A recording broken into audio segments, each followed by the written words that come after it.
கர்த்தருடைய பரிசுத்த நாமம் மகிமைப்படுவதாக. எதனாலும் தேவஜனங்களாகி நாம் தேவ சமூகத்திலிருந்து கர்த்தருடைய வார்த்தையை தியானிக்க கர்த்தர் பாராட்டின பெரிதான கிருபைக்காக கர்த்தருக்கு ஸ்தோத்திரம். எடுத்துக்கொள்வோம். யோவான் எழுதின சுவிசேஷம் அவருடைய 12வது அதிகாரம் அதனுடைய 24வது வசனம். மெய்யாகவே மெய்யாகவே நான் உங்களுக்கு சொல்லுகிறேன், கோதுமை மணியானது நிலத்தில் விழுந்து சாகாவிட்டால் தனித்திருக்கும், செத்ததேயாகில் மிகுந்த பலனை கொடுக்கும். கர்த்தருடைய பரிசுத்த நாமம் மகிமைப்படுவதாக.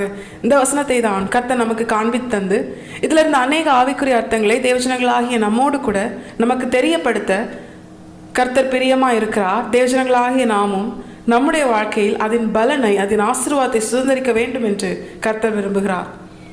இந்த வசனம் ஒரு பிரதானமான சத்தியத்தை தேவஜனங்களாகிய நமக்கு காண்பித்தருகிறது. ஆண்டவராகிய இயேசு கிறிஸ்து தம்முடைய சீஷர்களிடத்துல சொல்லும் பொழுது, மெய்யாகவே மெய்யாகவே நான் உங்களுக்கு சொல்லுகிறேன் அப்படின்னு சொல்லி துவங்குகிறார். ஆண்டவர் சொன்னாலே அது மெய்தான், அது உண்மைதான். ஆனால் இந்த இடத்துல ஆண்டவர் 2 முறை மெய்யாகவே மெய்யாகவே நான் உங்களுக்கு சொல்லுகிறேன் என்று தான் சொல்லும் காரியத்தின் முக்கியத்துவத்தை சீஷர்களுக்கு தெரியப்படுத்துகிறார். இப்போ ஆண்டவர் சொன்ன அநேக காரியங்களில் இந்த ஒரு வார்த்தை, ஒரு உவமை, ஒரு வசனம் ஒரு பிரதானமான ஒரு சத்தியத்தை நமக்கு காண்பிக்கிறது. அதுதான், கோதுமை மணியானது நிலத்தில் விழுந்து சாகாவிட்டால் அது தனித்திருக்கும், அது செத்ததேயாகில் மிகுந்த பலனை கொடுக்கும் என்று கர்த்தர் சொல்கிறார்.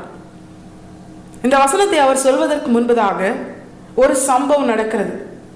சில கிரேக்கர்கள் ஆண்டவராக இயேசு கிறிஸ்துவை பார்க்க வேண்டும் என்று பிலிப்புவின் இடத்தில் கேட்டுக்கொண்ட போது பிலிப்பு அந்திரேயாவின் இடத்தில் அதை தெரியப்படுத்துகிறான். பிற்பாடு 2 பேரும் சேர்ந்து ஆண்டவராக இயேசு கிறிஸ்துவுக்கு அதை தெரியப்படுத்துகிறார்கள்.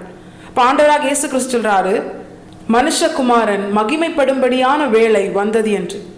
அதை சொல்லிவிட்டு தான் இந்த வசனத்தை அவர் சொல்லுகிறார். அப்போ உண்மையா மனுஷகுமாரன் மகிமைப்பட வேண்டுமானால் அதற்கு முன்பதாக ஒரு காரியம் நடந்திருக்க வேண்டும். அதைத்தான் மெய்யாகவே மெய்யாகவே என்று சொல்லி அவர் துவங்குகிறார், அந்த காரியத்தை தெரியப்படுத்துகிறார். இப்போ இந்த வசனம் ஒரு பிரதானமான ஆவிக்குரிய சத்தியத்தை நமக்கு காண்பிக்கிறது.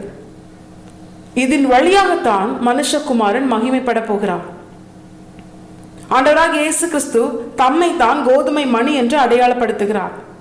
தம்மை குறித்து அவர் சொல்லும் பொழுது, தாம் மரணம் அடையாவிட்டால் தனித்திருக்கிறதாகவும் மரணம் அடைந்தால் மிகுந்த பலனை பெற்றுக்கொள்ள போகிறதாகவும் தம்மை அவர் கோதுமை மணியாக வெளிப்படுத்தும் பொழுது, அந்த கோதுமை மணி நிலத்தில் விழுந்து சாகாவிட்டால் தனித்திருக்கும் என்றும் அது செத்ததேயாகில் மிகுந்த பலனை தரும் என்றும் அவர் தம்முடைய மரணத்தையும் அதன் பிற்பாடு அவர் பெற்றுக்கொள்ள போகிற அந்த உயிர்த்தெழுதலின் பலனையும் அவர் இந்த வசனத்திலே நமக்கு தெளிவாய் காண்பிக்கிறார்.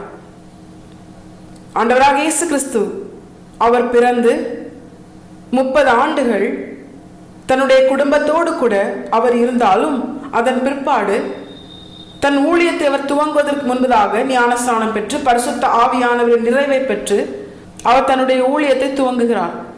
தன்னுடைய ஊழிய பாதையில் அந்த 3.5 வருஷத்தில் தனக்கென பிதா கட்டளையிட்ட எல்லா கிரியைகளையும் அவர் செய்து முடிக்கிறார். அதன் பிற்பாடு பிதா குறித்த ஏற்ற வேளையிலே சிலுவையில் எல்லா ஜனத்திற்காகவும் தம்முடைய ஜீவனை கொடுத்தார். யோவான் 3:16 தெளிவாய் சொல்கிறது, தேவன் தம்முடைய ஒரே பேரான குமாரனை விசுவாசிக்கிறவன் எவனோ அவன் கெட்டு போகாமல் நித்திய ஜீவனை அடையும்படிக்கு அவரை தந்தருளி இவ்வளவாய் உலகத்தில் அன்பு கூர்ந்தார் என்று.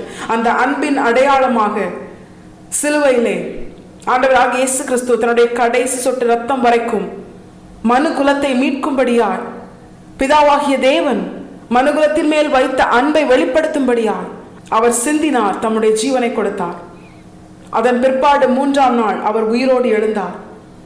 மரணத்தை ஜெயித்தவராய், பாதாளத்தை ஜெயித்தவராய், மரணத்தின் திறவுகோலையும் பாதாளத்தின் திறவுகோலையும் உடையவராக அவர் எழுந்தார். இந்த சம்பவங்கள் எல்லாம் எதற்காக தெரியுமா? கோதுமை மணி நிலத்தில் விழுந்து சாகாவிட்டால் அது தனித்திருக்கும், அது செத்ததேயாகில் அது மிகுந்த பலனை கொடுக்கும். மரத்திலே தூக்கப்பட்ட எவனும் சபிக்கப்பட்டவன் என்று வேதம் சொல்கிறது.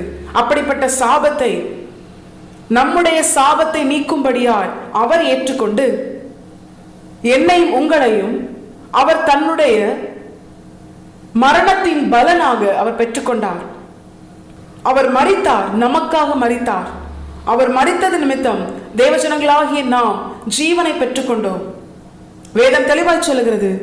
ஏசாயா தீர்க்கதரிசன புஸ்தகம் அதனுடைய 53வது அதிகாரம் அதனுடைய 11வது வசனம், அவர் தமது ஆத்தும வருத்தத்தின் பலனை கண்டு திருப்தி ஆவார். இந்த வசனம் அதை தெளிவாய் சொல்லுகிறது. ஆண்டவராக இயேசு கிறிஸ்து தம்முடைய ஜீவனை கொடுத்ததை என்னையும் உங்களையும் அவருடைய பலனாக அவர் பெற்றுக்கொள்ளத்தான். அவர் நிலத்தில் விழுந்து அவர் செத்ததால் மிகுந்த பலனாகிய என்னையும் உங்களையும் அவர் பெற்றுக்கொண்டார். அவர் பெற்றுக்கொண்டது மாத்திரமல்ல, அவர் பெற்றுக்கொண்ட பலனாகிய நம்மை பார்த்து அவர் திருப்தி அடைகிறார். அந்த திருப்தியின் வெளிப்பாடுதான் ஏசாயா தீர்க்கதரிசன புஸ்தகம் அதனுடைய 8வது அதிகாரம் அதனுடைய 18வது வசனத்துல ஆண்டவர் சொல்றாரு, இதோ நானும் கர்த்தர் எனக்கு கொடுத்த பிள்ளைகளும் சீயோன் பர்வதத்தில் வாசமாய் இருக்கிற சேனைகளின் கர்த்தராலே இஸ்ரவேலில் அடையாளங்களாகவும் அற்புதங்களாகவும் இருக்கிறோம். தேவஜனங்களாகிய நம்மை பார்த்து ஆண்டவராக இயேசு கிறிஸ்து தம்முடைய ஆத்தும வருத்தத்தின் பலனை கண்டு அவர் திருப்தியாகி பிதாவாகிய தேவனிடத்தில் சொன்ன வார்த்தைகள், தேவஜனங்களாகிய நாம் பாக்கியம் பெற்றவர்கள், ஒன்றுக்கும் உதவாத எதற்குமே தகுதி இல்லாத யாரும் விரும்பாத நம்மை தம்முடைய ஆத்தும வருத்தத்தின் பலனாக தன்னுடைய ஜீவனை மரணத்தில் ஊற்றி ஒருவர் பெற்றுக்கொண்டார். அவர்தான் ஆண்டவராக இயேசு கிறிஸ்து. இதற்கு மேலான ஒரு அன்பு இந்த உலகத்துல இல்லை. ஆண்டவராக இயேசு கிறிஸ்து யோவான் சுவிசேஷம் 15வது அதிகாரத்தில் சொல்லும் பொழுது, ஒருவன் தன் சிநேகிதனுக்காக தன் ஜீவனை கொடுக்கிற அன்பிலும் அதிகமான அன்பு வேற கிடையாதுன்னு சொல்றார். நானும் நீங்களும் தோன்றுவதற்கு முன்பதாகவே நாம் பாவிகளாய் துரோகிகளாய் இருப்போம் என்பதை அறிந்து அவர் நமக்காக ஜீவனை கொடுத்தார். நம்மை மீட்டுக்கொள்ள, நம்மை தம்முடையவர்களாய் மாற்ற, இன்று நானும் நீங்களும் ஆபிரகாமின் வாக்கு தத்தங்களுக்கு உட்பட்டவர்களாக வாழ என்ன காரணம்? ஆண்டவராக இயேசு கிறிஸ்து நமக்காக மரித்ததுதான். அந்த கோதுமை மணி நிலத்தில் விழுந்து செத்ததால் இன்று மிகுந்த பலனாகிய உலகத்தில் ஆண்டவராக இயேசு கிறிஸ்துவை ஏற்றுக்கொண்ட, சொந்த இரட்சகராய் ஏற்றுக்கொண்ட தேவ ஜனங்கள், அப்பா பிதாவை என்று கூப்பிடப்படுகிற புத்திர சுவிகாரத்தின் ஆவியை பெற்றுக்கொண்டவர்கள், பரிசுத்த ஆவியினால் முத்திரையிடப்பட்டவர்களாய் பிதாவாகிய தேவனுக்கு முன்பதாக ஆண்டவராக இயேசு கிறிஸ்துவின் பிள்ளைகளாக, ஆண்டவராக இயேசு கிறிஸ்துவுக்கு கொடுக்கப்பட்ட பலன்களாக, மிகுந்த பலன்களாக தேவஜனங்களாகிய நாம் அற்புதங்களாகவும் அடையாளங்களாகவும் சாட்சிகளாகவும் இருக்கிறோம். இது நாம் பெற்றுக்கொண்ட பாக்கியம். இதற்கு நாம் என்ன செய்தோம்? ஒன்றுமே கிடையாது. இது கர்த்தர் நம்மேல் வைத்த அன்பினால் அவர் நமக்காக செய்த காரியம். தேவஜனங்களாகி நாம் இதை உணர்ந்திருக்கிறோமா? நமக்காக அவர் நிலத்தில் விழுந்து செத்தார். கடைசி சொட்டு ரத்தம் வரைக்கும் சிந்தினார். அப்படி பார்த்தா இன்று நானும் நீங்களும் ஆண்டவராக இயேசு கிறிஸ்து நமக்காக நம்மை மீட்டுக் கொள்ளும்படியாய், நம்மை தம்முடைய ஆத்தும வருத்தத்தின் பலனாக அவர் பெற்றுக்கொள்ளும்படியாய் அவர் சகித்த, அவர் பட்ட அந்த பாடுகளை பார்க்கும் பொழுது, இன்று ஆண்டவராக இயேசு கிறிஸ்துவின் பலனாய் மாற்றப்பட்டிருக்கிற நாம் அவரை மகிழ்விக்க, அவர் நம்மை கண்டு திருப்தியாகத்தக்கதாய் அவருடையவர்களாய் வாழ, அவரை பிரியப்படுத்தி வாழ அவர் நமக்கென தந்தாரே அந்த பரிசுத்த ஆவியானவரால் வழிநடத்தப்பட எந்த அளவுக்கு நாம் கர்த்தருக்கு பிரியமாய் வாழ்கிறோம், எந்த அளவுக்கு நாம் நம்முடைய வாழ்க்கையில் துன்பத்தை சகிக்கிறோம், பாடுகளை சகிக்கிறோம், பாவத்தை மேற்கொள்ள நம்ம என்ன பண்ணணும்? ரத்தம் சிந்தவும் ஆயத்தமா இருக்கணும். ரத்தம் சிந்தத்தக்கதாய் நாம் பாவத்தை மேற்கொள்ள அதற்கு எதிர்த்து போராடணும். தேவஜனங்களாகி நாம் இதை உணர்ந்திருக்க வேண்டும். நமக்காக இப்படி ஒரு அன்பை இப்பொழுது நாம் இந்த உலகத்திலே அன்பு செலுத்துகிற மனிதர்களோ உறவுகளோ நமக்காக செய்வார்கள் அப்படின்னு கேட்டா நிச்சயமா இல்லை. நமக்காகவும் யாரும் செய்ய மாட்டாங்க, நாமும் யாருக்காகவும் அப்படி செய்யவும் மாட்டோம். அன்பா இருக்கிறேன் என்று சொல்லலாம், அன்பா இருக்கிறதை போல காட்டிக்கொள்ளலாம். ஆனா ஆண்டவராக இயேசு கிறிஸ்து அவர் சொல்லல, அவர் காண்பிக்கவும் இல்லை, அவர் செய்து காண்பித்தார். தேவஜனங்களாகி நாம் இதை உணர்ந்திருக்க வேண்டும். நமக்காக ஜீவனை தந்த அன்பு, மேலான அன்பு, இந்த அன்பை பிரியப்படுத்த, இந்த அன்பை திருப்தியாக்க, ஏன்னா நாம் அவருடைய ஆத்தும வருத்தத்தின் பலன், மிகுந்த பலனாய் நம்மை அவர் பார்க்கிறார். பிரயோஜனமற்றவர்களாய் பார்க்கிற இந்த உலகத்திற்கு முன்பதாக அதற்காக பிரயாசப்பட்டு அவர்களை பிரியப்படுத்த, அவர்களை திருப்தியாக்க நாம் நம்முடைய வாழ்நாட்களை வீணாக்காமல் தம்முடைய ஜீவனையை நமக்காக கொடுத்தாரே. அவர் சாதாரணமான ஒரு மனுஷன் அல்ல, அவர் பிதாவுக்கு சமமாய் இருக்கிறவர். பிதாவுக்கு சமமாய் இருப்பதை கொள்ளையாடின பொருளாக எண்ணாமல் தம்மை தாமே வெறுமையாக்கி என்னையும் உங்களையும் தம்முடைய ஆத்தும வருத்தத்தின் பலனாய் பெற்றுக்கொள்ள அவர் இறங்கி வந்தவர். அந்த ஆண்டவருக்காக அவரை பிரியப்படுத்த நாம் என்ன செய்கிறோம்? இன்று யார் யாரெல்லாமோ பிரியப்படுத்த என்னென்ன காரியங்கள் எல்லாமோ செய்கிறோம். பாவ கிரியைகள் சிலரை பிரியப்படுத்த நாம் செய்கிறோம். சிலரை சந்தோஷப்படுத்த திருப்திப்படுத்த போய் பேசுகிறோம். இது அல்ல கர்த்தரின் ஆத்தும வருத்தத்தின் பலனாக நாம் வாழ்கிற வாழ்க்கையின் அடையாளம். அவர் பரிசுத்தமுள்ள தேவன், பாவத்தை பார்க்க கூடாத சுத்த கண்ணன். அவர் நமக்காக நம்முடைய பாவங்கள் சகலத்தையும் அவர் ஏற்றுக்கொண்டு சிலுவையிலே தம்முடைய ஆத்துமாவை, தம்முடைய ஜீவனை அவர் மரணத்தில் ஊற்றினார் என்று வேதம் சொல்லுகிறது. அவ்வளவு பெரிய விலையேற பெற்ற அன்பை கனப்படுத்துகிறோமா இல்ல அலட்சியம் பண்ணுகிறோமா? இதை அறிந்து கொண்டு எவன் மீண்டும் தன்னுடைய வாழ்க்கையில் பாவம் செய்கிறானோ, தனக்காக தன்னை ஆத்தும வருத்தத்தின் பலனாக பார்த்து தன்னை கண்டு திருப்தி ஆகிற சர்வ வல்லமுள்ள தேவனை திருப்திப்படுத்தாமல் மகிழ்விக்காமல் எந்த ஒரு மனுஷன் அவரை வேதனைப்படுத்தி வேற ஒரு காரியத்தை, தன்னுடைய மனமும் மாமிசம் விரும்புகிற காரியத்தை திருப்திப்படுத்துகிறானோ, மகிழ்விக்கிறானோ, அவன் அவரை மறுபடியும் மறுபடியும் சிலுவையில் அறைந்து வேதனைப்படுத்துகிறான். தன்னை பரிசுத்தப்படுத்தின இரத்தத்தை அசுத்தம் என்று எண்ணி அதை காலால் மிதிக்கிறான். அப்படிப்பட்டவன் அதிக கொடிதான ஆக்கினைக்கு பாத்திரவானா இருக்கிறான் என்று பவுலை கொண்டு பரிசுத்த ஆவியானவர் தெளிவா எழுதுகிறார். தேவஜனங்களாகிய நாம் எப்படி இருக்கிறோம்? இன்னைக்கு நம்மிடத்தில் நம்மை நோக்கி வருகிற அன்பு, இது எல்லாமே ஆண்டவராக இயேசு கிறிஸ்து நம்மேல் வைத்த அன்பை கம்பேர் பண்ணும்போது ஒண்ணுமே கிடையாது. அவர் வைத்த அன்பு, தேவஜனங்களாகி நமக்காக ஜீவனையை கொடுத்த அன்பு, கற்பனைக்கு மிஞ்சின அன்பு. நம்மையும் இவ்வளவாய் நேசிக்க நம்மிடத்தில் என்ன இருக்கிறது? நம்மையும் இவ்வளவாய் நேசிக்க சர்வ வல்லமையுள்ள தேவன் ஆயத்தமா இருக்கிறாரே. இதை தியானிக்கும் போது நமக்குள்ள என்னதான் வரும்? ஒரு கன்ஃபியூஷன் தான் வரும். எது நிமித்தம் ஆண்டவர் இந்த அன்பை என்மேல் வைத்தார்? எதற்காக தேவன் என்னை இவ்வளவாய் நேசித்து என்னை தமது ஆத்தும வருத்தத்தின் பலனாக அவர் பார்த்து என்னால் அவர் திருப்தி ஆகிறாரா? இதை தியானிக்கும் போது இதற்கு ஒரே ஒரு பதில் தான். இது அவர் நம்மேல் வைத்த அன்பின் அடையாளம். அவர் நம்மை நேசிக்கிறார். நம்மிடத்திலிருந்து ஏதோ ஒரு காரியம் வெளிப்பட்டதுனால அல்ல, இல்ல அவருக்கு நம்மால் ஏதோ ஒரு காரியம் ஆகணும் அப்படின்னு அல்ல. எதற்கும் பிரயோஜனம் இல்லாத, ஒன்றுக்கும் உதவாத, உலகத்தில் இருக்கிற மனுஷர்களால் கூட தள்ளப்பட்ட, புறக்கணிக்கப்பட்ட, அற்பமா எண்ணப்பட்ட என்னையும் உங்களையும் தான் தம்முடைய ஆத்தும வருத்தத்தின் பலனாக அவர் மீட்டுக்கொண்டு நம்மை பார்த்து அவர் திருப்தி ஆகிறார். நம்மை பார்த்து அவர் சந்தோஷப்படுகிறார். இது ஒரு மனுஷன் அல்ல, இது சர்வ வல்லமையுள்ள தேவனின் செயல். இதை தியானிக்க தியானிக்க தியானிக்க எவ்வளவாய் கர்த்தர் நம்மேல் அன்பு கூறுகிறார் என்பதை நம்மால் உணர்ந்து கொள்ள முடியும்.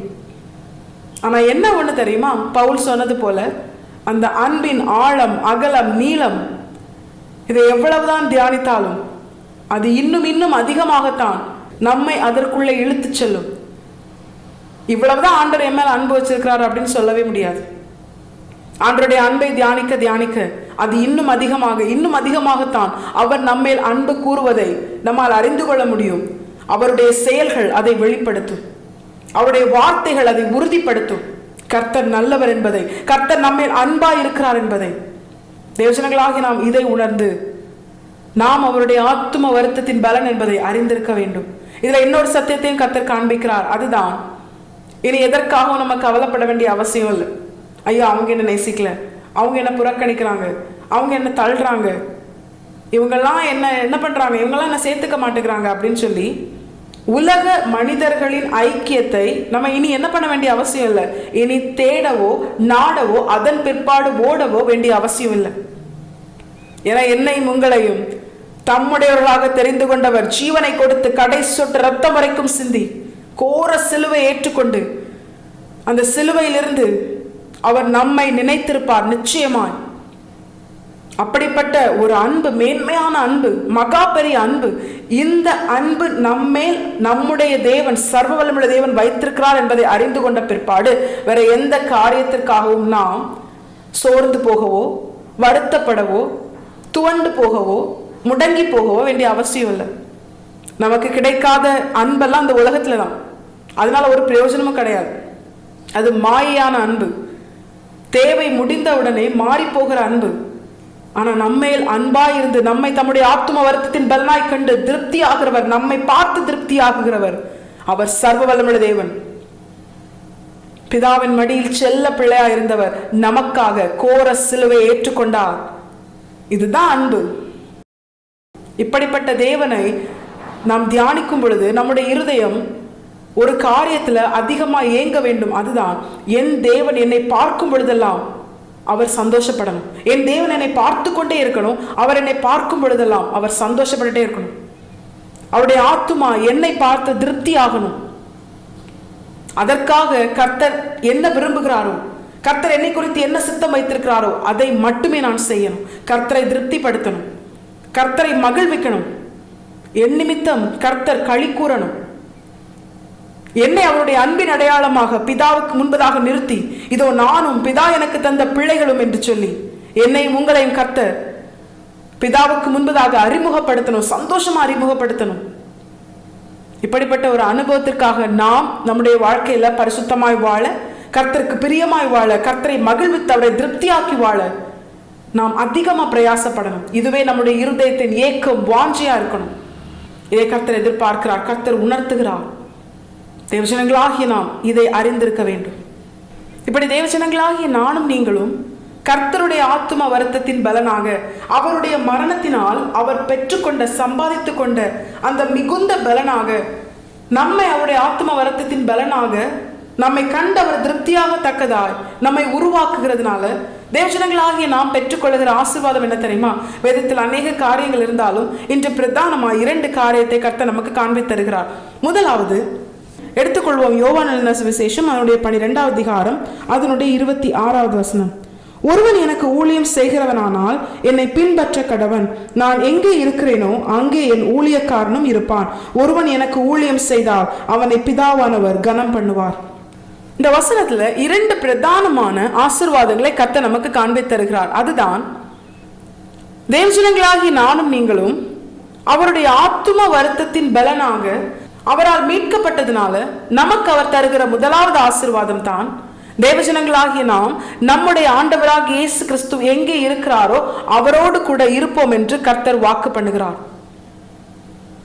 இதை இன்னும் தெளிவாய் வேதத்தில் கர்த்தர் நமக்கு எழுதி கொடுத்திருக்கிறார். எடுத்துக்கொள்வோம், வெளிப்படுத்தின விசேஷம் அதனுடைய 3வது அதிகாரம் அதனுடைய 21வது வசனம். நான் ஜெயம் கொண்டு என் பிதாவினுடைய சிங்காசனத்திலே அவரோடு கூட உட்கார்ந்தது போல ஜெயம் கொள்ளுகிறவன் எவனோ அவனும் என்னுடைய சிங்காசனத்தில் என்னோடு கூட உட்காரும்படிக்கு அருள் செய்வேன். இந்த வசனம் அதை தெளிவாய் சொல்லுகிறது. ஆண்டவராகிய இயேசு கிறிஸ்து எங்கே இருக்கிறார் தெரியுமா? அவர் ஜெயம் கொண்டு பிதாவின் சிங்காசனத்தில் அவரோடு கூட அவருடைய வலது பார்சத்தில் உட்கார்ந்து இருக்கிறது போல தேவஜனங்களாகிய நாமும் ஆண்டவராகிய இயேசு கிறிஸ்துவின் சிங்காசனத்திலே அவரோடு கூட அவருடைய வலது பார்சத்தில் உட்கார்ந்திருப்போம் என்று அவர் வாக்கு பண்ணுகிறார். எவ்வளவு பெரிய மேன்மையை தேவஜனங்களாகிய நமக்கு அவர் தந்திருக்கிறார். என்னோடு கூட என்னுடைய வலது பார்சத்தில் என்னுடைய சிங்காசனத்தில் நீ வீற்றிருப்பாய், நீ என் கூட பரலோகத்தில் இருப்ப அப்படின்னு சொன்னாலே அது ரொம்ப பெரிய விஷயம். ஆனா ஆண்டவர் தம்முடையவர்களை தம்முடைய ஆத்தும வருத்தத்தின் பலனை, தம்முடைய மரணத்தினால் தான் பெற்றுக்கொண்ட அந்த மிகுந்த பலனை, தன்னை திருப்தியாக்குகிற பலனை அவர் பரலோகத்தில் வைத்திருப்பதை மட்டும் விரும்பவில்லை. அவர் பரலோகத்திலே தன்னோடு கூட தன்னுடைய சிங்காசனத்தில் தன் பக்கத்திலே வலது பார்சத்திலே அவர்கள் அமர்ந்திருக்க வேண்டும், தன்னோடு கூட அவர்கள் இருக்க வேண்டும் என்று கர்த்தர் விரும்புகிறார். எவ்வளவாய் கர்த்தர் நம்மை நேசிக்கிறார், எவ்வளவாய் கர்த்தர் நம்மை மேன்மைப்படுத்துகிறார்.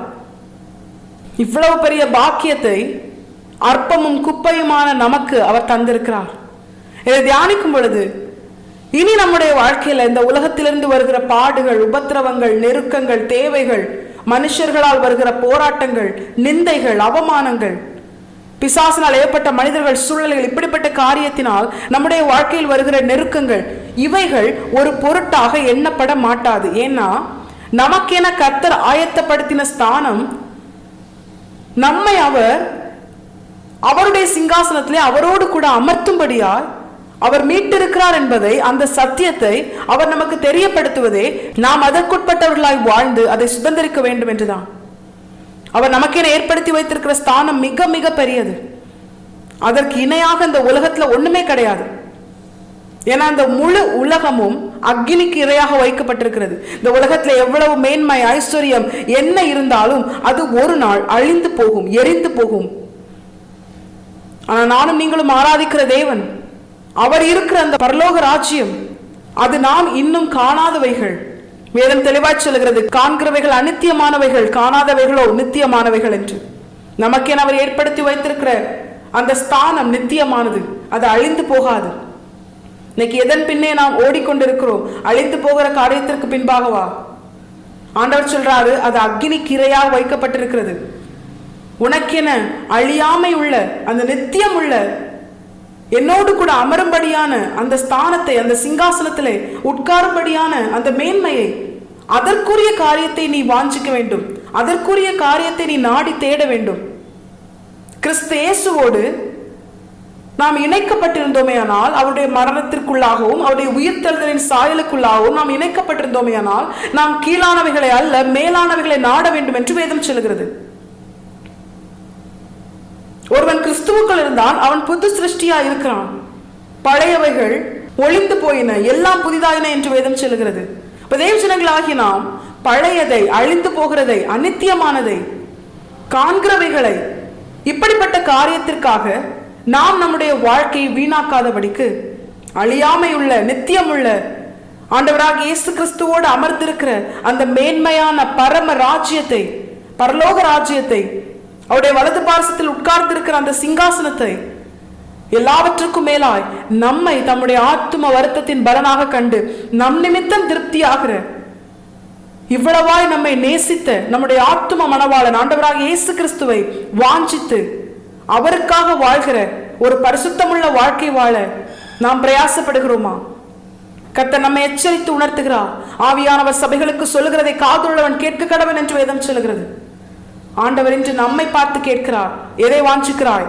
உனக்காக நான் ஆயத்தப்படுத்தி வைத்திருக்கிற ஸ்தானம் மிக பெரியது. அதுக்காக வாழ போறியா?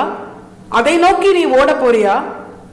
இல்ல அழிந்து போகிற அக்னிக்கு இரையாக வைக்கப்பட்டிருக்கிற அற்பமும் குப்பையுமான பிசாசுக்குள்ளும் அவனுடைய கிரியைகளுக்குள்ளும் உழன்று கொண்டிருக்கிற இந்த உலக மேன்மைக்காக நீ ஓட போகிறாயா? உலக மேன்மையெல்லாம் பார்க்க தான் மேன்மை மாதிரி இருக்கும். ஆனா அது எல்லாமே கர்த்தரின் பார்வையில அது அருவருப்பா இருக்கிறது. ஏன்னா எல்லா காரியத்திலும் ஒரு தீமை இருக்கு. எல்லா காரியத்திலும் நன்மை இருந்தாலும் அதோடு கூட தீமை இணைந்து இருக்கு. ஏன்னா ஆதாம் ஏவாள் தங்களுடைய வாழ்க்கையில அவர்களால் தெரிந்து கொள்ளப்பட்ட கனிதான் நன்மையும் தீமையும் அறியத்தக்க கனி. இப்ப மனுஷனுடைய காரியத்தில் அவன் செய்கிற எல்லா கிரியைகளிலும் நன்மையும் இருக்கு, அதே நேரம் அவனை கவிழ்த்து போடும்படியாய் அழித்து போடும்படியான தீமையும் இருக்கு.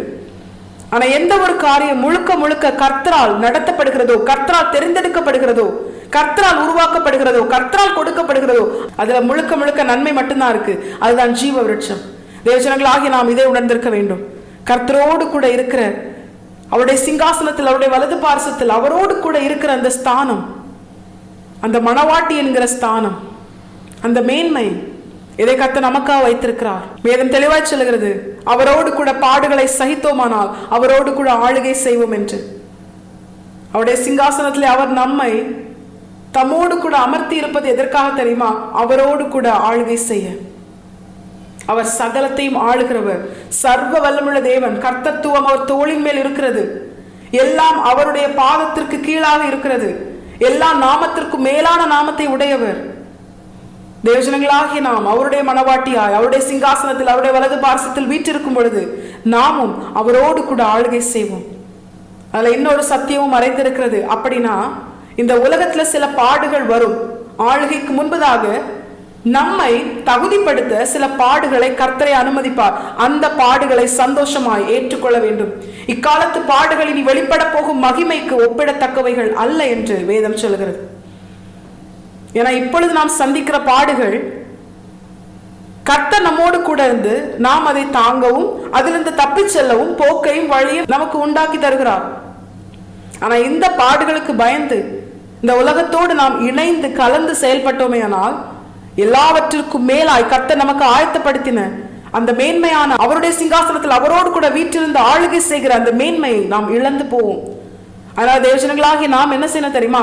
எவ்வளவு பாடுகள் வந்தாலும், எவ்வளவு உபத்திரவம் வந்தாலும், மலையே நமக்கு முன்பதாக தடையாக இருந்தாலும், பெரிய பர்வதமே நீ எம்மாத்திரம், செருபாபேலுக்கு முன்பதாக நீ சமபூமியாவாய். அவன் தலைக்கல்லோடு வருகிறான், அதற்கு கிருபை உண்டாவதாக, கிருபை உண்டாவதாக என்று சொல்லப்படும் என்ற வசனத்தின் பிரகாரம் எவ்வளவு பெரிய பிரச்சனை நமக்கு முன்பதாக பர்வதத்தை போல இருந்தாலும் கர்த்தருடைய கிருபை நம்மேல் இருக்குமே ஆனால், ஆண்டவராகிய இயேசு கிறிஸ்து என்கிற தலைக்கல் நம்மோடு கூட இருப்பாரே ஆனால், அது நமக்கு முன்பதாக சம பூமியாய் மாறும். நமக்குள் இருக்கிறவர் சர்வத்தையும் ஆளுகிற சர்வ வல்லமுள்ள தேவன். அவர் சொல்ல ஆகும், அவர் கட்டளையிட நிற்கும். அவரோடு கூட ஆளுகை செய்யும்படியாய் தேவஜனங்களாகிய நாம் இக்காலத்து பாடுகளை சந்தோஷமாய் ஏற்றுக்கொள்வோம். அது இனி வெளிப்பட போகும் மகிமைக்கு ஒப்பிடத்தக்கவைகள் அல்ல. அவ்வளவு பெரிய மேன்மையை கர்த்தர் நமக்காக ஆயத்தப்படுத்தி வைத்திருக்கிறார். அது மாத்திரமல்ல, அவரோடு கூட அமர்ந்திருக்கும் பொழுது, அந்த சிங்காசனத்தின் மேன்மை நாம் பெற்றுக்கொள்ளும் பொழுது அங்கே கண்ணீர் இல்லை, கவலை இல்லை. இப்பொழுது நாம் படுகிற எந்த உபத்திரவும் தேவையும் அங்கே இல்லை. எல்லாவற்றுக்கும் எல்லாவுமாய் நம்முடைய ஆண்டவராகிய இயேசு கிறிஸ்து, நம்முடைய ஆத்தும மணவாளன் நம்மோடு கூட இருக்கிறார். நித்திய நித்தியமான சந்தோஷமான வாழ்க்கை, மரணம் இல்லை, துக்கம் இல்லை, எந்த ஒரு காரியம் இல்லை.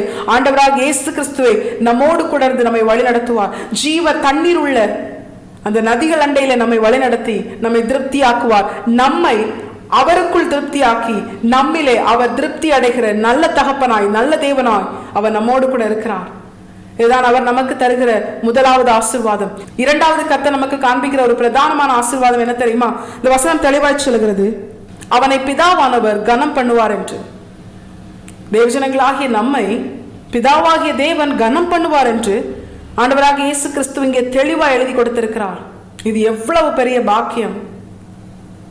நானும் நீங்களும் நாம் வாழ்கிற இந்த உலகத்துல கனம் பெற்ற ஒரு மனுஷர்களா இருக்கிறோமா அப்படின்னு கேட்டா நிச்சயமா இல்லை. நாம் கனவீனமான ஒரு நிலையில் நடத்தப்பட்டவர்கள், ஒன்றுமில்லை என்று அற்பமாய் எண்ணப்பட்டவர்கள், தகுதி இல்லை என்று தள்ளப்பட்டவர்கள். இப்படி கனவீனப்பட்ட நம்மை தம்முடைய அன்பின் அடையாளமாய் அவர் தெரிந்து கொண்டதினால, ஆத்துமவர்த்தத்தின் பலனாய் அவர் மீட்டுக் கொண்டதினால, நம் நிமித்தம் அவர் திருப்தி அடைந்ததினால, திருப்தியாகி கொண்டிருக்கிறதுனால நம்மை பிதாவாகிய தேவன் கனம் பண்ணுவார் என்று அவர் நமக்கு வாக்கு பண்ணுகிறார். இது எல்லாவற்றை காட்டிலும் மேன்மையான ஒரு ஆசீர்வாதம். ஏசாயா தீர்க்கதரிசன புஸ்தகம் அதனுடைய 43வது அதிகாரம் அதனுடைய 4வது வசனம் தெளிவாய் சொல்கிறது, நீ என் பார்வைக்கு அருமையானபடியினால் கனம் பெற்றாய், நானும் உன்னை சிநேகித்தேன், ஆதலால் உனக்கு பதிலாக மனுஷர்களையும் உன் ஜீவனுக்கு ஈடாக ஜனங்களையும் கொடுப்பேன் என்று. உனக்கு பதிலாக நான் என்ன வேணாலும் செய்வேன். உன்னை மீட்டுக்கொள்ள, உன் ஜீவனை மீட்டுக்கொள்ள, உன்னை பத்திரப்படுத்த, உன்னை பாதுகாக்க நான் என்ன வேணாலும் பண்ணுவேன் ஆண்டவர் சொல்றாரு. இது எதனால? அவர் நம்மேல் வைத்த அன்புனால, அவருடைய கண்களில் நாம் கனம் பெற்றதுனால.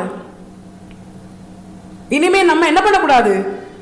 இவ்வளவு பெரிய மேன்மையான சத்தியத்தை, பாக்கியத்தை, ஆசீர்வாதத்தை நாம் அறிந்து கொண்ட பிற்பாடு, ஐயோ அவங்க என்ன கனம் பண்ணல, இவங்க என்ன கனம் பண்ணல, அவங்க என்ன மரியாதை இல்லாம நடத்துறாங்க, அவங்க என்ன அவமானப்படுத்துறாங்கன்னு சொல்லி மனுஷ கனத்திற்காக, மனுஷர்கள் தருகிற அந்த மரியாதைக்காக நம்ம என்ன பண்ண வேண்டாம்? பிரயாசப்பட வேண்டாம்.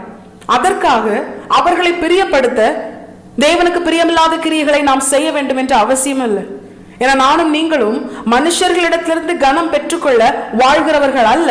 பிறப்பதற்கு முன்பதாகவே பிதாவாகிய தேவனால் கனப்படுத்தப்படும்படியால் தெரிந்து கொள்ளப்பட்ட தேவ ஜனங்கள். இல்ல இன்னொரு பிரதானமான சத்தியம் என்ன தெரியுமா?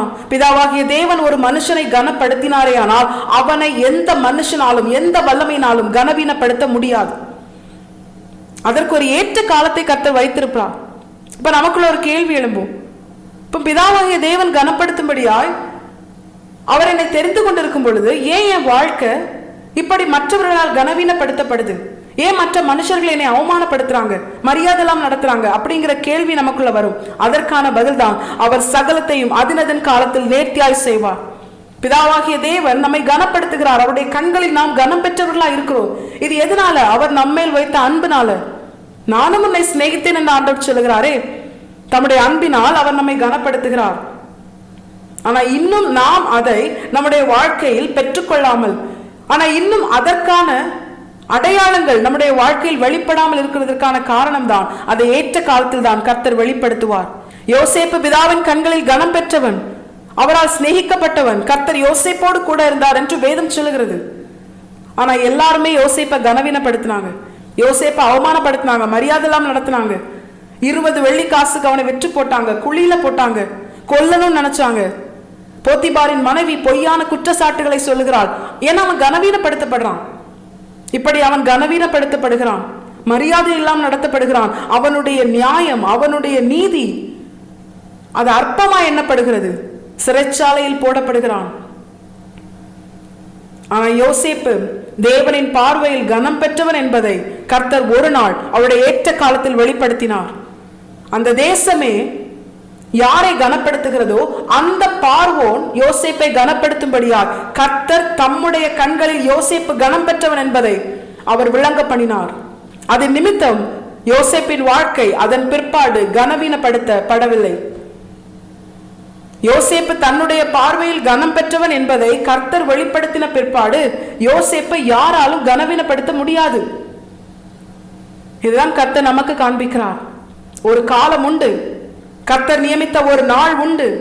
அதன் பிற்பாடு தேவஜனங்களாகிய நானும் நீங்களும் கர்த்தரால் கனப்படுத்தப்பட்டவர்கள், கர்த்தருடைய கண்களில் கனம் பெற்றவர்கள் என்பதை கர்த்தர் வெளிப்படுத்தின பிற்பாடு எவ்வளவு பெரிய அதிகாரமோ வல்லமையோ ஐஸ்வர்யமோ இருந்தாலும், பிசாசின் கிரியைகள் இருந்தாலும், பிசாசினாலோ பிசாசினால் ஏற்பட்ட மனிதர்களாலோ சூழ்நிலைகளாலோ தேவனால் கனப்படுத்தப்பட்ட மனுஷனை கனவீனப்படுத்த முடியாது.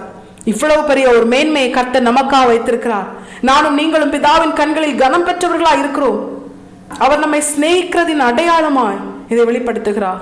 அது மாத்திரமல்ல, அவர் நம்மை சிநேகிக்கிறார் என்பதை அவர் ஏற்ற காலத்தில் வெளிப்படுத்தும் வரைக்கும் அவர் நம்மை பத்திரமாய் பாதுகாக்கிறார். யோசேப்பை பத்திரமாய் பாதுகாத்தார். யோசேப்பை எல்லாரும் கனவீனப்படுத்தினாங்க, அவமானப்படுத்தினாங்க. ஆனா யோசேப்பை எந்த விதத்திலும் சேதப்படுத்த யாராலும் முடியல. யோசேப்பின் ஜீவன் கர்த்தரால் பத்திரமாய் பாதுகாக்கப்பட்டது. இதுதான் கர்த்தர் நம்மை கனப்படுத்தும்படியால், அவருடைய கண்களில் நாம் கனம் பெற்றிருக்கிறோம் என்பதை நாம் அறிந்து கொள்ளும்படியால் கர்த்தர் நம்முடைய ஜீவனை பத்திரமாய் பாதுகாக்கிறார். நம்முடைய ஜீவனை பாதுகாக்க, நம்மை பாதுகாக்க கர்த்தர் என்ன வேணாலும் செய்வார். உனக்கு பதிலாக மனுஷர்களையும், ஒருத்தன் யாக்கோபு இஸ்ரவேலாய் மாற்றப்பட்டவன், அவனுக்கு பதிலாக மனுஷர்களையும் அவன் ஜீவனுக்கு ஈடாக ஜனங்களையும் கர்த்தர் கொடுக்கிறாராம். அந்த அளவுக்கு யாக்கோபு என்ன பெரிய ஆளா அப்படின்னு கேட்டா நிச்சயமா இல்ல. தகப்பனை ஏமாற்றி சகோதரின் ஆசீர்வாதங்களை பறித்து கொண்டு அவன் என்ன பண்றான்? இப்ப சகோதரனுக்கு பயந்து ஓடுறான், எத்தனாக அறியப்படுறான். அந்த யாக்கோபை கர்த்தர் சிநேகித்ததுனால, அவன் மேல் அவருடைய திட்டம் இருந்ததுனால கர்த்தரின் கண்களில் யாக்கோபு கனம் பெற்றவனா இருந்தான். அது நிமித்தம் எத்தனா இருந்தவனை இஸ்ரவேலாக மாற்றினார். அதன் பிற்பாடு உத்தமனாக யெஷூரனாக கர்த்தர் மாற்றினார். அது நிமித்தம், அவன் நிமித்தம், அவன் ஜீவன் நிமித்தம் மனிதர்களையும் ஜனங்களையும் அவர் கொடுக்கிறார். இதே போலதான் தேவஜனங்களாகிய நம்முடைய வாழ்க்கையிலும் மற்றவர்கள் பார்வையில நாம் சாதாரணமானவர்களா இருந்தாலும் பரலோக தேவனுடைய கண்களில் நாம் கனம் பெற்றவர்கள். அவர் நம்மை சிநேகிக்கிறார், நம்மேல் அவருடைய திட்டம் இருக்கிறது.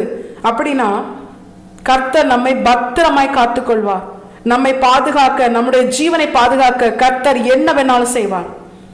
கர்த்தர் தம்முடையவர்கள் மேல் ஒரு துரும்பு கூட அவருடைய அனுமதி இல்லாமல் அவர் விழ அனுமதிக்க மாட்டார். தேவஜனங்களாகி நாம் இதை உணர்ந்திருக்க வேண்டும். இது கர்த்தர் நமக்கு பாராட்டுகிற அவருடைய மிகுந்த கிருபை. நம்மை அவருடைய அன்பின் அடையாளமாய், அவருடைய ஆத்தும வருத்தத்தின் பலனாக நம்மை கண்டு அவர் திருப்தி அடைய அவர் நம்மை தெரிந்து கொண்டு அவரோடு கூட அவருடைய சிங்காசனத்தில், அவருடைய வலது பார்சத்தில், அவர் எப்படி பிதாவின் வலது பார்சத்தில் அவருடைய சிங்காசனத்தில் வீற்றிருக்கிறாரோ இதே போல தேவஜனங்களாகிய நானும் நீங்களும் அவரோடு கூட அவருடைய வலது பார்சத்தில் அவருடைய சிங்காசனத்தில் வீற்றிருக்கும்படி அவர் நம்மை தெரிந்து கொண்டார். அவரோடு கூட இருக்க நமக்கு கிருபை செய்திருக்கிறார். அவருடைய கண்களில் நாம் கனம் பெற்றவர்களா இருக்கிறோம் என்பதை அவர் நம்மை பாதுகாத்து தம்முடைய அன்பை அவர் வெளிப்படுத்துகிறார். இந்த 2 பிரதானமான ஆசீர்வாதங்களை தான் கர்த்தர் இந்த வசனத்திலிருந்து நமக்கு காண்பிக்கிறார். தேவஜனங்களாகிய நாம் இதை உணர்ந்தவர்களா, இதை பெற்றுக்கொள்ள நாம் வாஞ்சிக்கணும். நிச்சயமாய் கர்த்தர் இதை நமக்கு தெரியப்படுத்துகிறாரே, ஆனால் இந்த ஆசீர்வாதத்திற்கு உட்பட்டவர்களாய் மாற்ற அவர் ஆயத்தமாய் இருக்கிறார். நிச்சயமாய் தேவஜனங்களாகி நம்முடைய வாழ்க்கையில் அவர் நிறைவேற்றி முடிப்பார். இப்ப இந்த வசனத்தை தியானிக்கும் பொழுது நமக்குள்ள ஒரு கேள்வி எழும்பும். எந்த ஒரு வசனமும் கட்டளை இல்லாமல் இருக்காது. இப்ப இவ்வளவு பெரிய ஒரு மேன்மையான ஒரு வாக்கு தத்தம், ஆண்டவராக இயேசு கிறிஸ்துவை திருப்தியாக்குகிற அவருடைய ஆத்தும வருத்தத்தின் பலன் நானும் நீங்களும். அது நிமித்தம் அவருடைய சிங்காசனத்தில் அவரோடு கூட உட்கார்ந்திருந்து நாம் ஆளுகை செய்கிறோம். பிதாவாகிய தேவனின் கண்களில் நாம் கனம் பெற்றவர்களாய் இருக்கிறோம். இவ்வளவு பெரிய மேன்மையான ஒரு வாக்குத்தத்தம், ஆசீர்வாதங்கள், இவைகளை சுதந்திரிக்க வேண்டுமானால் நிச்சயமாய் கர்த்தர் நமக்கென ஒரு கட்டளையை வைத்திருப்பார். அந்த கட்டளையை நாம் தியானித்து அந்த கட்டளைக்கு உட்பட்டவர்களாய் நாம் நம்முடைய வாழ்க்கையில் வாழ நம்மை அர்ப்பணிக்கும் பொழுதுதான் இந்த வாக்குத்தத்தத்தின் ஆசீர்வாதங்களை நம்மால் சுதந்திரிக்க முடியும். இல்ல சும்மா ஆசீர்வாதத்தை மட்டும் தியானிச்சா அதனால ஒரு பலனும் இருக்காது. கேட்டுட்டு சந்தோஷமா அந்த நேரத்தோட அதை விட்டுட்டு தான் போகணும். ஏன்னா ஆசீர்வாதங்கள், நாம் கேட்ட ஆசீர்வாதங்கள் நம்முடைய வாழ்க்கையில் நாம் காண வேண்டுமானால், சுதந்திரிக்க வேண்டுமானால் அதற்குரிய கட்டளையை நாம் நிறைவேற்ற வேண்டும். இப்ப இந்த வசனத்துல கர்த்தர் நமக்கு காண்பித்து தருகிற பிரதானமான ஒரு கட்டளை என்ன தெரியுமா? மீண்டும் ஒரு விசை யோவான் சுவிசேஷம் அதனுடைய 12வது அதிகாரம் 26வது வசனத்தை வாசித்தோமையானால், ஒருவன் எனக்கு ஊழியம் செய்கிறவனானால் என்னை பின்பற்ற கடவன். நான் எங்கே இருக்கிறேனோ அங்கே என் ஊழியக்காரனும் இருப்பான். ஒருவன் எனக்கு ஊழியம் செய்தால் அவனை பிதாவானவர் கனம் பண்ணுவார். ஹல்லேலூயா. இந்த வசனத்துல மீண்டும் மீண்டும் மீண்டும் 3 விசை கர்த்தர் காண்பித்தருகிற, அவர் விரும்புகிற ஒரு வார்த்தை தான் எனக்கு ஊழியம் செய்கிறவன். தேவஜனங்களாகிய நம்மை குறித்த தேவனுடைய திட்டம், அவர் நம்மை ஜெனிப்பித்ததின் நோக்கம், நானும் நீங்களும் அவருக்கு ஊழியம் செய்யணும். ஒருவன் எனக்கு ஊழியம் செய்தால், ஒருவன் எனக்கு ஊழியம் செய்தால், ஒருவன் எனக்கு ஊழியம் செய்தால் என்று மீண்டும் மீண்டும் கர்த்தர் சொல்கிறார். இது கர்த்தருடைய ஏக்கம், அவருடைய வாஞ்சை. இதற்காகவே அவர் நம்மை உருவாக்கினார். இன்று நானும் நீங்களும் என்னென்ன காரியங்களுக்கெல்லாமோ முக்கியத்துவம் கொடுக்கிறோம். ஆனா நம்மை குறித்த தேவனுடைய திட்டம், நோக்கம், இதை அறிந்து அதற்கு நாம் நம்மை அர்ப்பணிக்கிறோமா? ஐயோ நான் படிக்கிறேன், நான் வேலை பார்க்கிறேன், என்னால் எப்படி ஊழியம் செய்ய முடியும் அப்படின்னு கேட்டா, வேதம் தெளிவாய் சொல்லுகிறது. வெளிப்படுத்தின விசேஷம் அதனுடைய 1வது அதிகாரம் அதனுடைய 6வது வசனம் தெளிவாய் சொல்லுகிறது, நம்மிடத்தில் அன்பு கூர்ந்து தமது இரத்தத்தினாலே நம்முடைய பாவங்கள் அற நம்மை கழுவி தம்முடைய பிதாவாகிய தேவனுக்கு முன்பாக நம்மை ராஜாக்களும் ஆசாரியர்களும் ஆக்கின அவருக்கு மகிமையும் வல்லமையும் என்றென்றைக்கும் உண்டாயிருப்பதாக. ஆமேன். இந்த வசனம் தெளிவாய் சொல்லுகிறது, தேவஜனங்களாகிய நம்மை அவர் அப்படித்தான் ராஜாக்களாக மட்டுமல்ல ஆசாரியர்களாகவும் அவர் அழைத்திருக்கிறார். இன்று ராஜாக்கள் என்று நாம் தியானிக்கும் பொழுது நமக்குள்ள ஒரு சந்தோஷம் வருது. ஆனா அதுக்கு அடுத்தது ஆசாரியர்கள் என்று ஒரு அனுபவம் இருக்கிறதே, இதை நாம் தியானிக்கிறோமா? இதை நாம் நம்முடைய வாழ்க்கையில் வெளிப்படுத்த பிரயாசப்படுகிறோமா? அர்ப்பணிக்கிறோமா? ராஜாக்கள் என்று அதிகாரத்தையும் ஆசீர்வாதத்தையும் வாஞ்சிக்கிற தேவஜனமே, ஆசாரியத்துவம் என்கிற கர்த்தருக்கு ஊழியம் செய்கிற, கர்த்தருடைய விருப்பத்தை நிறைவேற்றுகிற, கர்த்தர் நம்மை குறித்து வைத்திருக்கிற திட்டத்தை செய்து முடிக்கிற, அந்த ஒரு காரியத்திற்கு அர்ப்பணிக்கிற அந்த அனுபவம் நமக்குள்ள இருக்கா? அப்படிப்பட்ட ஒரு மனசு இருக்கா? ஆண்டவராக இயேசு கிறிஸ்துவால் தெரிந்து கொள்ளப்பட்டு பிதாவாகிய தேவனுக்கு முன்பதாக தம்முடையவர்களாக ஆண்டவராக இயேசு கிறிஸ்துவால் அடையாளப்படுத்தப்படுகிற எல்லார் மேலும் ஒரு ஊழிய அழைப்பு, ஆசாரியத்துவம் இருக்கிறது.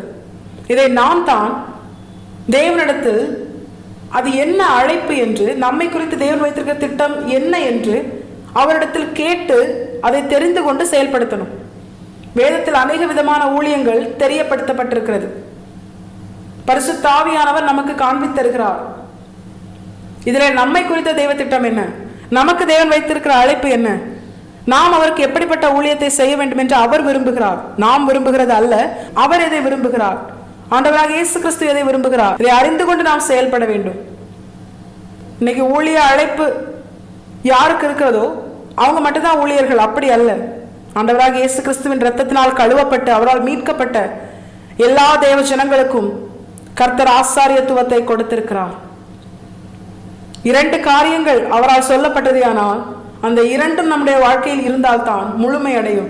இன்று ராஜாக்கள் என்கிற அதிகாரத்தையும் ஆசீர்வாதத்தையும் இப்படிப்பட்ட மேன்மைகளை பெற்றுக்கொள்ள வாஞ்சிக்கிற நாம், ஆசாரியத்துவம் என்கிற ஊழியம் செய்கிற அனுபவத்தை, தேவ சித்தம் செய்கிற அப்படிப்பட்ட கிரியைகளை நாம் அறிந்து கொண்டு நாம் நம்முடைய வாழ்க்கையில் அதை செயல்படுத்தணும். இதை கர்த்தர் எதிர்பார்க்கிறார்.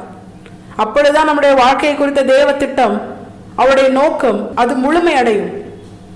நல்ல போராட்டத்தை போராடினேன், ஓட்டத்தை முடித்தேன், விசுவாசத்தை காத்துக்கொண்டேன், இது முதல் நீதியின் கிரீடம் எனக்காக வைக்கப்பட்டிருக்கிறது என்று சொன்ன பவுலை போல நம்முடைய ஓட்டமும் கர்த்தருடைய பார்வையில பிரியமாகவும் முழுமையாகவும் கர்த்தர் நம்மை குறித்து வைத்திருக்கிற சித்தம் எல்லாவற்றையும் செய்து முடித்ததாகவும் நம்முடைய வாழ்க்கையில் எப்பொழுது நாம் அப்படிப்பட்ட ஒரு நிலையில் காணப்படுகிறோமோ அப்பொழுதுதான் ஆண்டவராகிய இயேசு கிறிஸ்து தேவஜனங்களாகிய நம்மை பிதாவாகிய தேவனுக்கு தம்முடைய அன்பின் அடையாளமாக, அவருடைய ஆத்தும வருத்தத்தின் பலனாக அவரை திருப்தி செய்கிறவர்களாக, இதோ நானும் தேவன் எனக்கு தந்த பிள்ளைகளும் அற்புதங்களாகவும் அடையாளங்களாகவும் சீயோன் பருவத்தில் இருக்கிறோம் என்று அவர் நம்மை குறித்து சாட்சி சொல்வார். தேவஜனங்களாகிய நாம் இதை அறிந்து கர்த்தருக்கு ஊழியம் செய்யணும். நம்மை குறித்த அழைப்பு என்ன, நம்மை குறித்த தேவ சித்தம் என்ன, நம்மை குறித்த தேவ விருப்பம் என்ன, அவருடைய சித்தம் என்ன, இதை அறிந்து கொண்டு நாம் செயல்படணும். தேவஜனங்களாகிய நாம் கர்த்தருக்கு ஊழியம் செய்ய நாம் நம்மை அர்ப்பணிக்கணும். இதை தியானிக்கும் பொழுது மறுபடியும் நமக்குள்ள ஒரு கேள்வி எழும்பும். சரி, நான் என்ன ஊழியத்துக்கு அர்ப்பணிச்சிட்டேன், இல்லை நான் ஊழியம் செஞ்சுட்டு தான் இருக்கேன். உண்மையாகவே கர்த்தர் என்னை குறித்து வைத்திருக்கிற அந்த ஊழிய அழைப்பை, ஆசாரியத்துவத்தை கர்த்தருக்கு பிரியமான நிலையில் நான் செய்கிறேனா என்பதை நாம் எப்படி அறிந்து கொள்வது? எல்லாவற்றுக்கான பதிலும் வேதத்தில் இருக்கிறது. கர்த்தர் என்னை குறித்து வைத்திருக்கிற அந்த ஊழிய அழைப்பு, ஆசாரியத்துவம் உண்மையாகவே என்னுடைய வாழ்க்கையில் கர்த்தரை பிரியப்படுத்துகிற அவருடைய சித்தத்தின்படிதான் நடத்தப்படுகிறதா? அப்படித்தான் நான் என்னை அர்ப்பணித்திருக்கிறேனா? அந்த கிரியைகள் தான் என் வாழ்க்கையில் நடக்கிறதா என்பதை நாம் எப்படி அறிந்து கொள்வது தெரியுமா? அதற்கு 2 பிரதானமான அடையாளங்களை கர்த்தர் நமக்கு காண்பிக்கிறார். வேதத்தில் அநேக காரியங்கள் இருந்தாலும் இந்த வசனத்துல 2 பிரதானமான அடையாளங்களை கர்த்தர் நமக்கு காண்பிக்கிறார். முதலாவது அடையாளம் யோவான் எழுதின சுவிசேஷம் 12ஆம் அதிகாரம் அதனுடைய 25வது வசனம் தெளிவாய் சொல்கிறது, தன் ஜீவனை சிநேகிக்கிறவன் அதை இழந்து போவான், இந்த உலகத்தில் தன் ஜீவனை வெறுக்கிறவனோ அதை நித்திய ஜீவ காலமாய் காத்துக்கொள்வான். இந்த வசனம் அதை தெளிவாய் சொல்லுகிறது. இதை சிம்பிளா புரியுற மாதிரி சொல்லணும்னா, தன்னுடையதை சிநேகிக்காமல் அதை வெறுக்கிறவன். தன்னுடையதுனா எதுவா வேணாலும் இருக்கலாம். தன்னுடைய மாம்ச இச்சைகள், தன்னுடைய மனமும் மாமசம் விரும்புகிற காரியங்கள், தனக்கு பிரியமாய் தோன்றுகிற காரியங்கள், தன்னுடைய கண்களுக்கு பிரியமாய் தோன்றுகிற காரியங்கள், தன்னுடைய விருப்பங்கள், தன்னுடைய வாஞ்சைகள், ஏக்கங்கள், தன்னுடைய ஆசைகள், தன்னுடையவர்களின் வார்த்தைகள், தனக்கு எது சரி என்று தோன்றுகிறதோ அப்படிப்பட்ட காரியங்கள், இவை எல்லாவற்றையும் உள் அடக்கினதாய் பிரதானமாய் கர்த்தரை சொல்லுகிறார் தன்னுடைய ஜீவனை என்று. ஒரு மனுஷன் தன்னுடைய வாழ்க்கையில ரொம்ப பிரதானமா முக்கியத்துவம் கொடுத்து பார்க்கிறது தான் அவனுடைய ஜீவன். இங்க ஆண்டவர் சொல்றாரு, இந்த எல்லா காரியத்தையும் உள் அடக்கினதாய் ஆண்டவர் சொல்றாரு, தன் ஜீவனையே சிநேகிக்காமல் என்ன பண்ணணும்? அவன் வெறுக்கணும். அப்படி அவன் வெறுத்துட்டானா அவன் அதை நித்திய ஜீவ காலமாய் பெற்றுக்கொள்வான். இதுதான் கர்த்தர் நமக்கு காண்பிக்கிற ஒரு பிரதானமான அடையாளம். நம்முடைய வாழ்க்கையில நம்முடைய ஜீவனை காட்டிலும் அதிகமாய் நம்ம எந்த காரியத்தையும் நேசிக்க மாட்டோம். தன்னுடைய ஜீவனை காட்டிலும் அதிகமாய் நேசிக்கிறேன் என்று சொன்னாலும் அது உண்மையும் கிடையாது.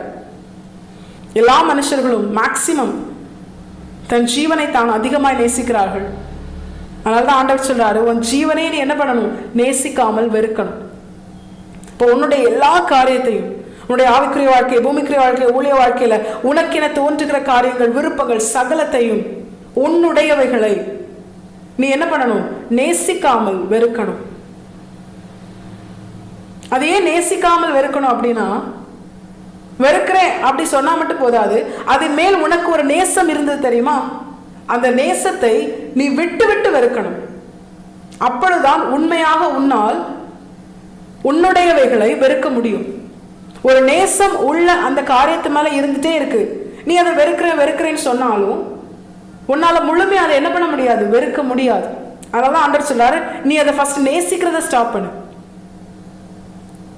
தன்னுடையதை நேசிக்காமல் அதை வெறுக்கிறவன் தனக்குரியதை, தனக்கு தேவையானதை, தன் ஜீவனை அவன் நித்திய ஜீவ காலமாய் பெற்றுக்கொள்வான். ஏன்னா ஒரு மனுஷனுக்கு என்னென்ன தேவை, என்னென்ன அவனுக்குரியது அப்படின்னு ஆண்டவருக்கு நல்லாவே தெரியும். நமக்கு தெரியதை விட நமக்கு என்ன தேவை அப்படின்னு சொல்லி ஆண்டவருக்கு தெரியும். நாம் கொடுக்கிற முக்கியத்துவத்தை விட நம்முடைய ஜீவனுக்காக ஆண்டவராக இயேசு கிறிஸ்து அதிக முக்கியத்துவம் கொடுத்ததுனால தான், பிதாவாகிய தேவன் அதிக முக்கியத்துவம் கொடுத்ததுனால தான் தம்முடைய சொந்த குமாரனையே நம்முடைய ஜீவன் பாதுகாக்கப்பட அவருடைய ஜீவனை கொடுக்க அவர் அனுப்பினார். இப்ப அவருக்கு தெரியும், இப்ப நம்ம எல்லாம் நேசிக்கிறோமோ அதெல்லாம் நமக்கு தேவையா இல்லையான்னு அவருக்கு தெரியும். தேவைன்னா அதை நமக்கு தரவும் அவருக்கு தெரியும். ஆனா நீ என்ன பண்ணாத, உனக்கு எது தேவையோ உன்னுடையதை நீ நேசிக்காமல் வெறுத்து விடு. அப்படி நீ வெறுத்துட்டனா, நேசிக்காமல் வெறுத்துட்டனா, நீ என்ன பண்ணலாம்? நீ எனக்கு உண்மையாய் முழுமையாய் ஊழியம் செய்யலாம்.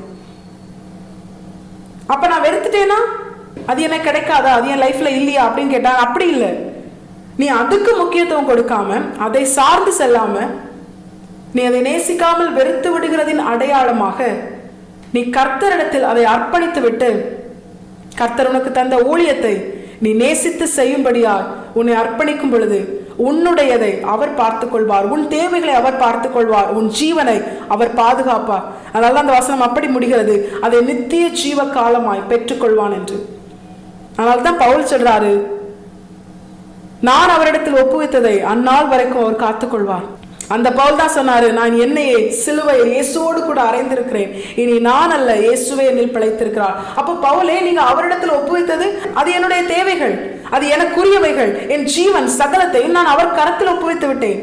இதுதான் கர்த்தர் நம்மிடத்திலும் எதிர்பார்க்கிறார். நீ நேசிக்காமல் அதை வெறுத்து விடு அப்படின்னா அந்த ஜீவனை இழந்து போகும்படியான கிரியைகளை நாம் செய்ய வேண்டும் என்று கர்த்தர் சொல்கிறாரா அப்படின்னு கேட்டா நிச்சயமா இல்லை. நம்முடைய ஜீவனையும் நேசிக்காமல் நாம் வெறுக்கிறதின் அடையாளம் தான் நம்முடைய ஜீவனையும் கர்த்தரின் கரத்தில் அர்ப்பணித்து விட்டு, ஆண்டவரே நீர் அதை பார்த்து கொள்ளும், நீர் அதை பாதுகாத்துக் கொள்ளும் என்று சொல்லி நம்முடைய சகலத்தையும், நம்முடைய குடும்பம், நம்முடைய உறவுகள், நம்முடைய தேவைகள், நம்முடைய விருப்பங்கள், வாஞ்சைகள், ஆசைகள் சகலமும் கர்த்தரின் கரத்தில் ஒப்பு கொடுத்து, பவுலை போல நான் அவரிடத்தில் ஒப்புவித்ததை அந்நாள் வரைக்கும் நித்திய ஜீவனில் என்னை கொண்டு சேர்க்கும் வரைக்கும், நான் ஒப்புவித்ததை நித்திய ஜீவ காலமாய் நான் பெற்றுக்கொள்ளும் வரைக்கும் அவர் பத்திரமாய் காத்துக்கொள்வார். இப்போ பவுலை நீங்க என்ன செய்ய போறீங்க? நான் என்னை சிலுவையில் அறைந்திருக்கிறேன் இயேசுவோடு கூட, இனி நான் அல்ல இயேசுவே என்னில் பிழைத்திருக்கிறார், இனி நான் இயேசு என்னில் பிழைத்திருக்கிறதுனால நான் அவருக்கு பிரியமான கிரியைகளை செய்ய, அவருடைய ஊழியத்தை செய்ய நான் செயல்பட போகிறேன். இதுதான் கர்த்தர் நம்மிடத்தில் எதிர்பார்க்கிறார், அவர் வாஞ்சிக்கிறார். இதுதான் முதல் அடையாளம், ஆண்டவராகிய இயேசு கிறிஸ்துவுக்கு ஊழியம் செய்கிறவனின் முதல் அடையாளம். இரண்டாவது அடையாளம் என்ன தெரியுமா? அதே யோவான் எழுதின சுவிசேஷம் 12ஆம் அதிகாரம் அதனுடைய 26வது வசனம், ஒருவன் எனக்கு ஊழியம் செய்கிறவனானால் என்னை பின்பற்ற கடவன். இதுதான் இரண்டாவது அடையாளம். ஆண்டவராகிய இயேசு கிறிஸ்துவுக்கு ஊழியம் செய்கிறவன் ஆண்டவராகிய இயேசு கிறிஸ்துவை பின்பற்றுவான். ஆண்டவராகிய இயேசு கிறிஸ்துவுக்கு ஊழியம் செய்கிறவன் ஆண்டவராகிய இயேசு கிறிஸ்துவுக்கு ஊழியம் செய்கிற இன்னொரு ஊழியனை பின்பற்ற மாட்டான். ஆண்டவராகிய இயேசு கிறிஸ்துவுக்கு ஊழியம் செய்கிறவன் ஆண்டவராகிய இயேசு கிறிஸ்துவின் சீஷர்களையோ, அவருடைய தாயையோ, அவருடைய சகோதரர்களையோ, எந்த ஒரு மனுஷனையோ மனுஷியோ அவன் பின்பற்ற மாட்டான். ஆண்டவராகிய இயேசு கிறிஸ்துவுக்கு ஒருவன் ஊழியம் செய்கிறானே ஆனால் அவன் ஆண்டவராகிய இயேசு கிறிஸ்துவை தான் பின்பற்றுவான். இன்று நாம் யாரை பின்பற்றுகிறோம்? பின்பற்றுறதுனா என்ன? அதற்கு அநேக ஆவிக்குரிய அர்த்தங்கள் இருந்தாலும் இன்று கர்த்தர் காண்பித்து தருகிற பிரதானமான சத்தியம்தான் பின்பற்றுறதுனா என்ன தெரியுமா? அவங்க என்ன செய்யறாங்களோ அதை அப்படியே நாம் நம்முடைய வாழ்க்கையில வெளிப்படுத்துறது.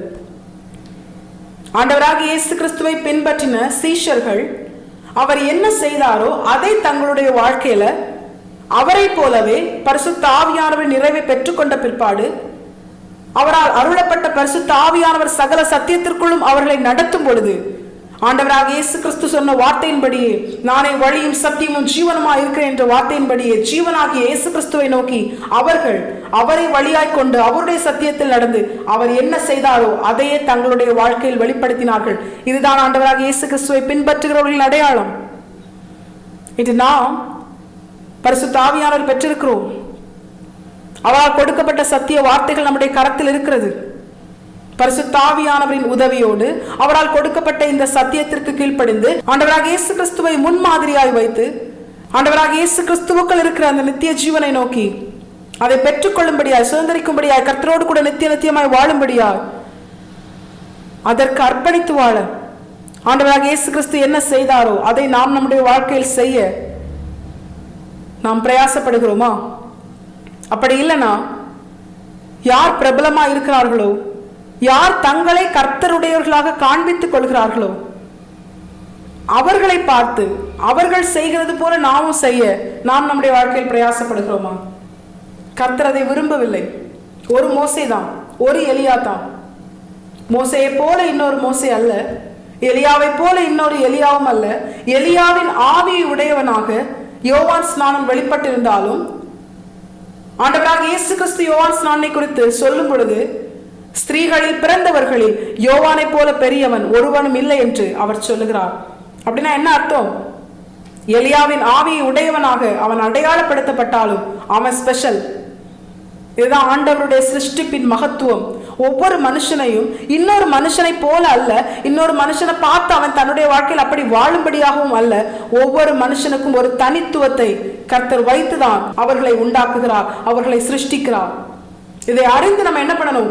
நம்மை குறித்த தேவ திட்டத்தை, அதை வாழ்ந்து காண்பித்த ஆண்டவராக இயேசு கிறிஸ்துவை பார்த்து அதற்கு நம்மை பலப்படுத்துகிற பரிசுத்த ஆவியானவரை பெற்றுக்கொண்டு அதற்கு நாம் என்ன செய்ய வேண்டும் என்று அவர் எழுதி கொடுத்த சத்திய வார்த்தைகளுக்கு கீழ்ப்படிந்து நாம் நம்முடைய வாழ்க்கையில வாழ்ந்தோமே ஆனால், ஆண்டவராக இயேசு கிறிஸ்து வைத்து சென்ற அடிச்சுவடுகளில் நடந்தோமே ஆனால், முடிவிலே நித்திய ஜீவனிலே நாம் பிரவேசிக்கிறவர்களாய், நித்திய ஜீவனை சுதந்திரித்து கர்த்தரோடு கூட நித்தியமாய் வாழ்கிறவர்களாய் நாம் நம்முடைய வாழ்க்கையில் வாழலாம். இது ஆண்டவராக இயேசு கிறிஸ்துவை பின்பற்றுகிறவரின் அடையாளம். தேவஜனங்களாகி நாம் இதை உணர்ந்தவர்களாய் கர்த்தர் நம்மிடத்தில் எதிர்பார்ப்பது நாம் அவருக்கு ஊழியம் செய்யணும். இன்று ஊழியம் செய்கிற அனுபவம் என்பது வித்தியாசமாய் அநேகர் தன்னுடைய வாழ்க்கையில அநேக காரியங்களை செய்யறாங்க. ஒருவேளை அது கர்த்தர் அவர்களுக்கு தெரியப்படுத்தினதா அது நமக்கு தெரியாது. ஆனால் நமக்கு தேவன் என்ன சொல்லுகிறாரோ, ஆவியானவர் ஒருவரே, கர்த்தர் ஒருவரே, பிதாவாகிய தேவன் ஒருவரே, மாத்தி சொல்ல மாட்டாங்க. அவர் தம்முடைய விருப்பத்தை நம்முடைய கரத்திலே இந்த வேத புஸ்தகத்திலே எழுதி கொடுத்திருக்கிறார்.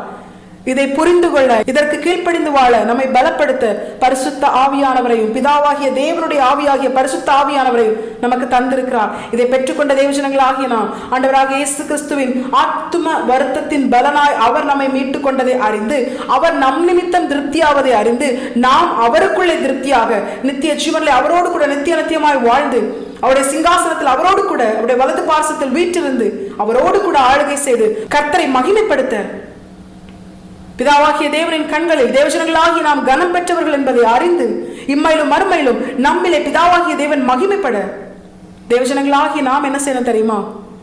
கர்த்தருக்கு ஊழியம் செய்யணும்.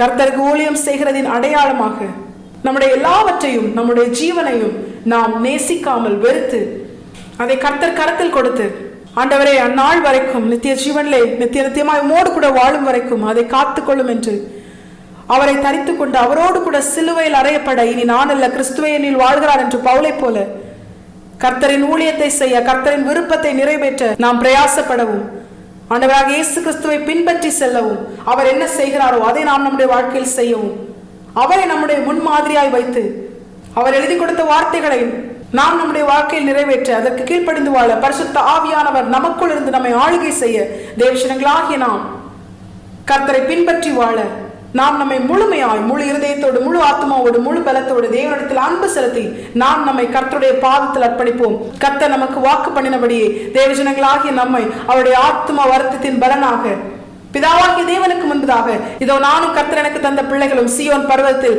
அற்புதங்களாகவும் அடையாளங்களாகவும் இருக்கிறோம் என்று தேவஜனங்களாகிய நாம் ஒவ்வொருவரையும் அவருடைய அன்பின் அடையாளமாய், ஆண்டவராக இயேசு கிறிஸ்துவின் அன்பின் அடையாளமாய் பிதாவாகிய தேவனுக்கு முன்பதாக நிறுத்தி நம்மிலே இம்மையிலும் மறுமையிலும் ஆண்டவராக இயேசு கிறிஸ்து மகிமைப்படுவது அதிக நிச்சயம். அது மாத்திரமல்ல, நித்திய ஜீவனிலே நித்தியமாய் கர்த்தரோடு கூட வாழ செய்வதும் அதிக நிச்சயம். தேவஜனங்களாகிய நாம் இதை உணர்ந்தவர்களாய் இந்த வசத்துக்கு கீழ்ப்படிந்து வாழ நாம் நம்மை முழுமையாக கர்த்தரை பாதத்தில் அர்ப்பணிப்போம். கர்த்தர் இந்த வசத்தை கேட்டு நாம் அனைவரையும் ஆசீர்வதித்து வழிநடத்துவாராக. கர்த்தருடைய பரிசுநாமம் மட்டுமே மகிமைப்படுவதாக. மாரநாதா, இயேசு வருகிறார். ஆயத்தமாவும் பிறரை ஆயத்தப்படுத்துவோம். ஆமென். பலன் ஒன்றுமில்லை என்று நான் அறிவேன், அவர் பலனின்றும் குறைய